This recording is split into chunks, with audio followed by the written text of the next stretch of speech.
Dito mo siya pa puntahin. Part, talaga dito, tawag ka. Park! Park! Sir, bakit? Kailangan mo na umuwi. Bakit, sir? Ano ba? Basta mag-empake ka na, tapos umuwi ka na. Sir, kababakasyon ko lang ng December. Nahihirapan na ako kahit sa sweldo mo. Tapos naiirita pa ako sa yung mga comment. Ano ba kasi yung mga comments, sir? Mas maganda ka na raw kay Dr. Zoe. Hindi ako. Hindi naman. Yun yung mga comment eh.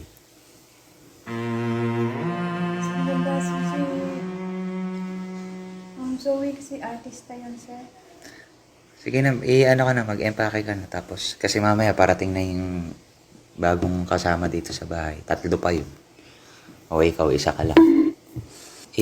Tulungan mo na si Yayay na, mag-empake. Hindi ka na pa.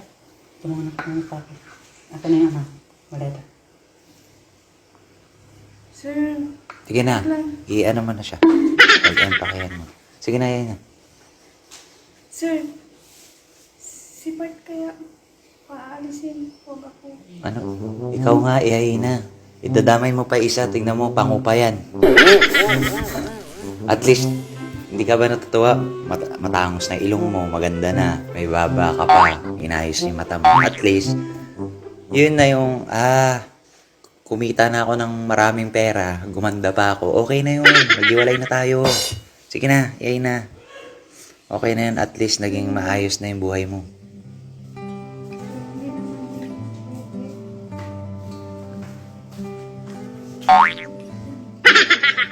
Asan na yung ibang mong gamit, Part? Di ba madami kang mga damit? Di ba umuwi ako ng December? Iniwan ko na doon. Naghahanda ka naman na pala eh. Hindi Yung gamit ko dito, iniwan ko dito. Yung iba kong gamit, iniwan ko na kasi nagbakasyon nga ako ng December. Inaalisin mo na.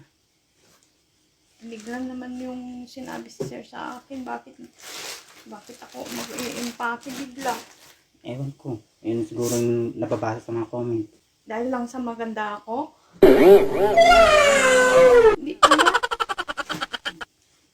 Yun kasi, nagpapaganda ka pa kasi. Sinabi ko na sa'yo dati pa. Kung pinasa mo sa akin yan, sana natuwa pa ako. Ayoko umuwi. Yan kasi, kasing kakasuldo, gusto pataasan pa. Huh? Ayusin mo na yan. Kung sabihin nila na babawasan nila. Wait, tatanggapin ko naman yun eh.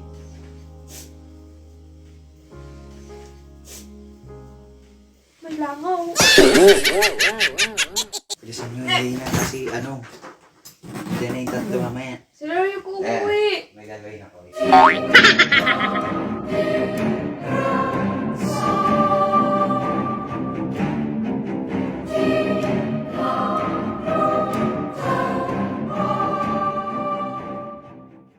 Sila na yung mga kapalit mo. Pasok kayo. Yan, pinili ko talaga yung makikinis yung mukha. Dito yung kwarto nyo, dating kwarto niya na. Interviewin mo na. Sino yung marunong magluto? Ako na lang, sir. Ikaw. Sino yung taga-dilig? Ako na lang. Sino yung taga-laba? Ako na lang. Ayun. O, di ba? At least, ang sinasabi ko nga, 3-in-1. yung sweldo niya, at least, mas maraming matutulungan, di ba? Maraming pamilya. Upo ka rito muna. Baka gusto mo silang kausapin. Ano pangalan nyo? Very Alexis Bella po. Bella? Ako, iba yung pangalan mo dahil may Bella na rin. Bella? Ako. Annabelle po, pero Bella kasi tawag niya. Bella to. Nandun lang ako sa Sa? Sa driver's room. Wala na, ang dami ng mga gamit dun. Isa pa rin yun, kaya pinapalis ko na si Ayayina. Yung dating kwarto niya kasi, sa inyo. Queen size bed naman yun. Dun sa likod, sa may... Ayayina, may mga tambak na dun, di pwede. Saan likod? Ano meron? May kwarto ba sa likod? Malinis naman dun lang. Dun na lang sa sir. Sige na, niya na. Han, Ay, pinutulungan ng mga karpentero natin. kasi kung bakit ko rin siya papaalisin, nagpaganda, di ba? Di ba? Tapos, siya, nakita ko, Kasi nahawak niya yung cellphone niya. Akala niya, hindi ko nakikita dun sa CCTV. Hala, parto. Konti na lang, magiging kamukha ko na si Ma'am Bena. Sabi. Tapos gan. Maganda naman siya! Oh, tapos sabi niya, ha ha ha, gumanon. Kaya sabi niya, magsa-sunscreen ako bukas para dire-diretso na. 'Di ba? Hindi naman yun yung yayahay na dati, 'di ba? Oo. Para at least alam mo. Oo, para alam mo yung Kasi reason talaga. Actually, nasabi na sa akin ni Kit Yayahina. Mm-mm. Hindi ko lang masabi sa'yo kasi close tayo. Kaya, sabi ko, si Kit na lang magsabi sa'yo. May isa pang reason. Dati, 'di ba, pag yayahay na, pag tumawa yan, ha! Walang pakialaman. Oh. Ngayon, ganito siya, oh. Hindi ah! 'Di ba? Kasi, Sino matutuwa doon, 'di ba? Parang 'di ba? Lahat kami nagtatawanan na siya gato. Sabi ko, yayay na, ba't ka ganyan Kaya tumawa? sabi niya kasi, Sabi, ano, sir, baka bumalik sa dati. Oo. sabi namin, kailangan kasi parati bang minamassage. Kasi sabi nga ni Doc, di ba? Ganon-ganon. Para yung mga muscles, hindi siya maninigas. Sabi ni Bella yun. Sinabi mo? Hindi Siya ay nagsusumbong sa taas eh. Paalam ka na sa mga kasatsa to. Yan na para at least alam nila. Oo. Kaya tayo magbablog. Para alam nila. Okay, paalam ka na. Hello po, Max. Magpapaalam na po ako. Uuwi na po ako sa amin. Pinauuwi na po nila ako. Salamat po sa inyong lahat. Basta salamat na lang sa inyo. Naiiyak ako. Naiyak din ako. Naiiyak na sila, oh. Sir, Okay, sir. dito na lang ako. Basta hindi na lang ako masusasahuran. Basta magtrabaho ako dito. Sa inyo na lang yung sahod ko. Mm. Para kahit kunti lang ibibigay niyo sa akin pambili ng shampoo. Pambili daw yung shampoo.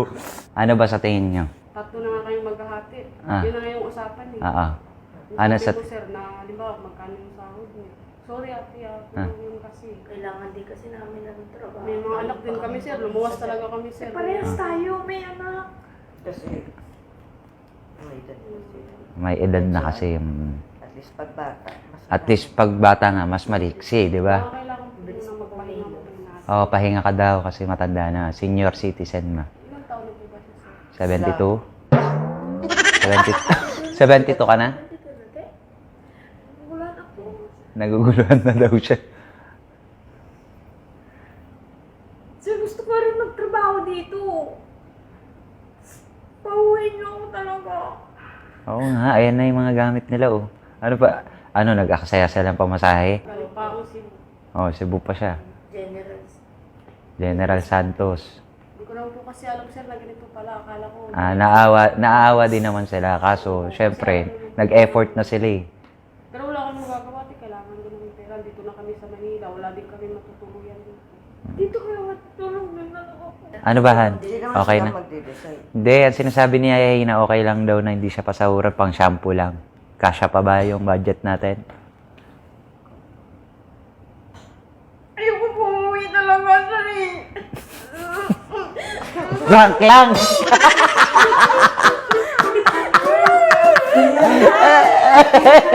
Oy, prank lang!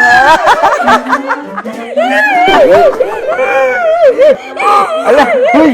Puta lang ka. Tubig! Tubig! Wait lang, tubig!